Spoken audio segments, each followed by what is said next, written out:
kailan natin sinimula yung EDSA Rehab sa South? Kasi last week kasi, napadaan ako dyan, nagulat ako kasi sabi ko, pwede palang ganito, mabilis matapos, tapos maganda.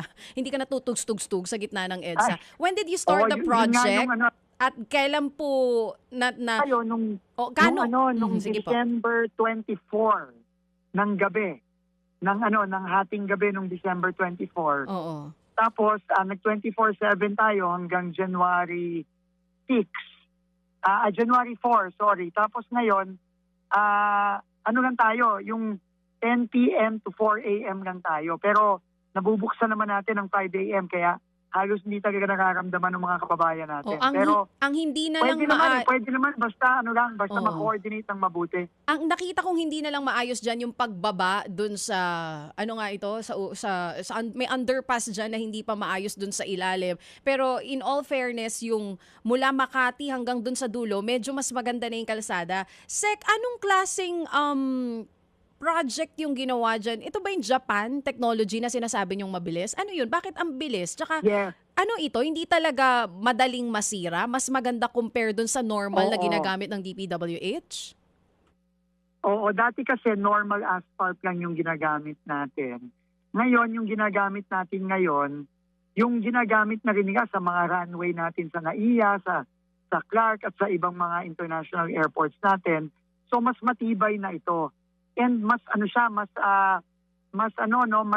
mabilis siyang ilatag kaya kung napapansin nyo sa mga video na inilabas natin, ang naglalatag nito makina na, hindi na tumano-mano, kaya mas mabilis talaga siya. So kung December at mas matibay. December at March ngayon, medyo mahaba na yung natapos. When we talk about EDSA rehabilitation sa part ng Norte, meron na ba tayong target date na simulan po yan para kahit papano kaming mga papunta ng Norte, ma-experience din naman namin yung wala ng kalabog sa EDSA? Opo. Magpapabid na po tayo nung Orense hanggang dulo na, hanggang Monumento ngayong after Holy Week. So hopefully po, makakasimula na tayo bago magtag-ulan. Pero ang problema lang natin, medyo babagal tayo pagdating ng tag-ulan kasi syempre hindi natin pwedeng i-risk yung quality kapag umuulan. Kasi malaking epekto yon. Oo, tama naman. Sek, yung pagpapabidding, talagang ganun po ang mangyayari? Hindi ba yun dahil maganda yung gawa dito sa southbound nung may hawak, sa kanila ibibigay? Hindi instant ganun, kailangan dumaan pa rin po sa bidding, ano? Hindi po eh. Hindi po. Opo, kailangan po dumaan sa bidding yan under yung sa batas natin. Pero ang maganda naman po dyan, very transparent na tayo. Lahat yan, ilalabas sa live streaming. Tapos, sisiguraduhin talaga natin na dekalidad ang gagawa.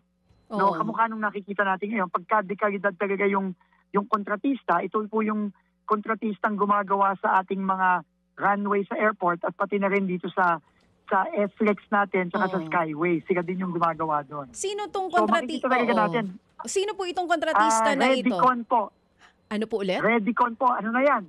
Sa pagkakaalam ko, ang Redicon is parang 35 years na kumpanya yan. Redicon. At ang ginagawa talaga niya, Redicon. Parang 35 years na po in the industry yan. Mga kapatid, para sa iba pang mga balita at impormasyon, sundan niyo po kami sa X, Instagram, Facebook at syempre sa TikTok, True Network PH. Mag-subscribe din po kayo sa aming YouTube channel, True Network. May website din po tayo, truenetwork.ph. At pwede nyo rin po kaming mapanood sa Channel 19 ng aming True FM TV. Lagi pa rin makinig sa radyo dito po sa 105.9 True FM dahil dito, lagi true sa'yo, kapatid.